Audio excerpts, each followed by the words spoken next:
In this video, we're talking about this Rainbow Country leather jacket. We're going to learn about who is Rainbow Country and why should you care, this jacket's construction, the style of it, what it looks like on the body. So who is Rainbow Country? It's kind of an interesting question. You see the name perhaps if you're into the heritage menswear scene, but they have no website. It's kind of hard to learn about them. Digging into it for this video, I ended up coming across the Recall Clothing intro to the brand on their website. And this is what they had to say, which was based on an exchange from the founder at Rainbow Country. The company, previous to being called Rainbow Country, was founded in 1988 in Chiba Prefecture and used to work with many specialty Japanese brands to sew leather jackets to the highest levels. Back in those days, I was working for a very famous Japanese heritage company as a specialty planner for leather garments. I was able to study deeply the leather work and travel to the best tanneries in England, Italy, New Zealand, and USA.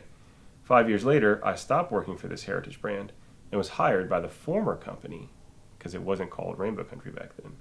When hired, they basically gave me the reins of the leather department, and I named the company Rainbow Country for one simple reason. I want my customers to feel like kids watching a rainbow, only happy and satisfied. I then went to the famous horsehide tanner Shinki Hikaku in Hyogo Prefecture every year, and went to the finishing factory in Tokyo every week to study and check every aspect of leather tanning. Since then, I have made many styles of leather jackets in our own factory, using only Japanese leather, Japanese bespoke parts, Japanese cotton thread, etc. We usually study old American military, motorcycle, and sports jackets. They have very interesting details, and they are both challenging and fun to reproduce. In terms of leather, we usually work with horsehide. It has a lot of potential for making old-style leather jackets. Because of that, I named this leather brand California Manufacturing Co., which feels like an old American-style company. In other words, Rainbow Country is the company name, while California Manufacturing Co. is the brand name. But everybody knows us under the name Rainbow Country. So that's from the founder of Rainbow Country. I have heard, perhaps, that he worked at Freewheelers. You know, this was his discussion on the Fedora Lounge. Someone who has a lot of background knowledge on these different brands had shared that that was his understanding, and that not only did he used to work at Freewheelers, that they also use the same factory as Freewheelers for their leather jacket production. Now, this is not confirmed, but it would explain the high level of construction. They really focus on jacket models from the 30s and 40s. What kind of style is this particular jacket that I'm reviewing? It is essentially their Hercules model. There are some differences from the kind of standard mainline Hercules that they make. The most significant of which that I noticed is that there's no throat latch at the top of the zipper, but otherwise the general style is the same as the Hercules, which is a half belt model. It has a dress collar, a straight zip down the middle. It's got a chest pocket. It has 2/hand warmer pockets. It has a half belt on the back and buckle waist adjusters. I should say buckle adjusters. They're not at the waist. They're at the hem. You know, this is something that is true to the vintage style of certain jackets from the period, even if it has a kind of odd or asymmetrical look to it, in that you would expect those adjusters to be up next to that half belt on the back. But it wasn't always made that way in this particular model that they decided to have as their flagship. It's not made that way. Let's talk about what this jacket's made out of. This jacket is made out of incredibly fine Shinki horsehide. What you get on this jacket is a hide that has a very nice medium weight while still retaining its shape, and it has a beautiful sheen and texture without even being fully broken in. You can see some beautiful grain on this jacket. The panels are extremely evenly matched. There's a difference in the leather on the cuffs, for example, but this is pretty commonly done, and they have a much greater amount of grain, but each cuff looks more or less identical from a hide standpoint. The sewing and needlework is extremely straight and even. There are no loose threads. This is just an extremely well-made jacket out of really nice material. The interior of the jacket, there is an interior pocket as well. There is a Melton wool lining. It is comfortable without being too thick, and it has a plaid cotton lining in the sleeves. So, you know, this kind of interior, by the way, is very true to the old style. A lot of jackets from the 30s and 40s would have this exact same makeup of a lightweight melted wool lining with a colorful plaid lining in the sleeves. And I got to say that pop of color in the sleeves is one of those special things that you as the owner know is there. It makes the jacket a little special because you almost have this little secret. You know that the quality extends even to having this really nice material in the sleeves that no one is going to see except for you. As to the pattern on this jacket, which is another aspect of construction that often gets left out, it is an easy jacket to wear. It fits well on the body. It moves well on the body. You can reach forward. You can reach up.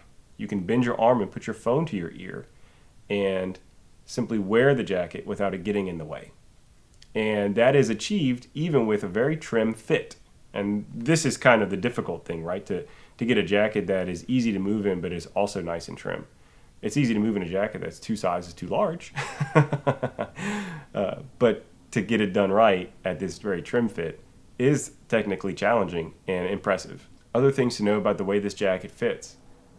Very commonly for a sports jacket, it has a front drop. That means that the front of the jacket is a little bit longer than the back of the jacket. And that is because in the standing position, the hips with their tilt and the shape of the body and the way that we have a standing posture, you will tend, if you have a perfectly evenly cut jacket, to show the bottom of your belly or more of your front belt buckle perhaps than you would like. And so this jacket neatly covers the belt while in a standing position and moving around, and it allows it to be a little more versatile across body types, especially, for example, if someone has a bigger belly that is pushing out the front of this jacket, it could ride up if it was perfectly even cut, and that could make for an embarrassing jacket to wear. As far as how this jacket, the style of it, how to wear a half belt, this is a refined looking jacket. It is not a punk rock looking jacket. It's not a metal looking jacket. I think that it's a jacket that dresses up well, that you could wear with your tailoring or business casual and just take off your suit jacket or put it on with what you're wearing from work and go out, and suddenly you have a going out look. It's a jacket that you can wear with a t-shirt and jeans and have a nice refined look. Could go with rockabilly or western. It's a pretty versatile jacket in that sense. I mean, come on, it is a leather jacket. There is a certain edge involved there. This jacket allows for some environments that more common styles like the motorcycle jackets might seem out of place.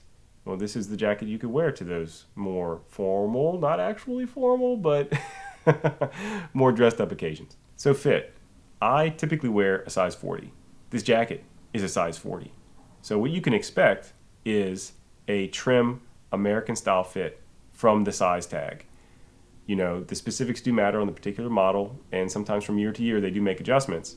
But the Rainbow Country brand identity, as far as California manufacturing go, being that brand, they are building jackets to an American standard. Now, it is a standard from an earlier time, so no surprise that it's a trimmer fit.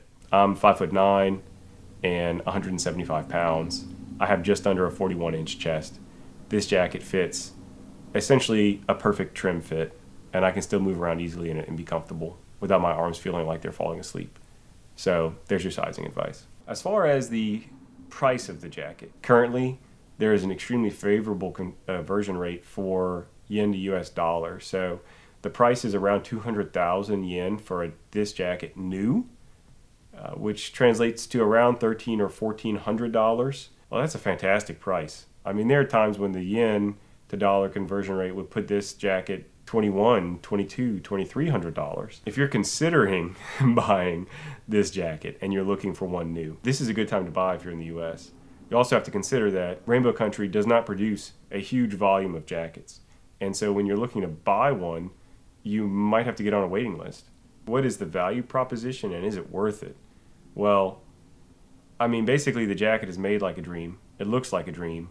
It does truly live up to the promise of the founder that he just wants you to be smiling and satisfied. It's an incredible jacket. If you just had one leather jacket and you did not want it to be like a motorcycle jacket like a Perfecto or something like that, which I find is pretty common, and you don't want it to be a flight jacket like an A2, you just want something refined and awesome, this could be your one jacket. And the amount of wear that you can get on a jacket like this obviously is quite high. It's made of robust materials, last a few lifetimes. So if you can find the jacket, it's a fantastic value proposition, especially with that really good conversion rate on the currencies right now.